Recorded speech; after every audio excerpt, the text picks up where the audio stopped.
10% sont constitués par la billetterie, 30% correspondent au sponsoring et au marketing.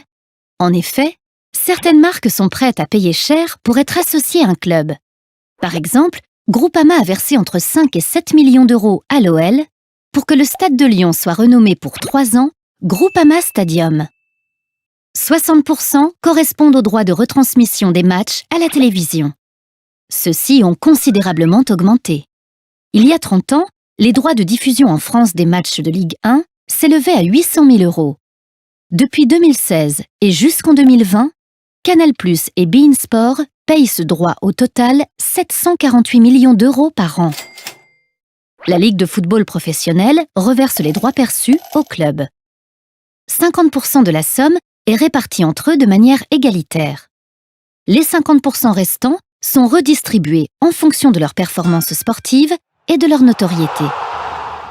Pourquoi ces recettes ont-elles autant augmenté? D'abord, parce que les clubs sont obligés d'accroître leurs recettes pour pouvoir continuer à acheter des joueurs, notamment. En effet, depuis 2012, l'UEFA interdit aux clubs de dépenser plus que ce qu'ils ont gagné lors de la saison écoulée. C'est la règle du fair play financier. Ensuite, du fait de l'attractivité et de la mondialisation croissante du football. Les Chinois, comme les Indiens, en sont de plus en plus friands. La finale de la Coupe du Monde en Corée en 2002 a par exemple réuni 1,1 milliard de téléspectateurs. Enfin, cette attractivité suscite l'intérêt d'investisseurs étrangers qui gonflent artificiellement les recettes pour pouvoir dépenser sans compter.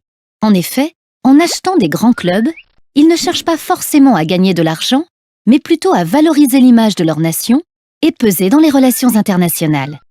On parle de soft power.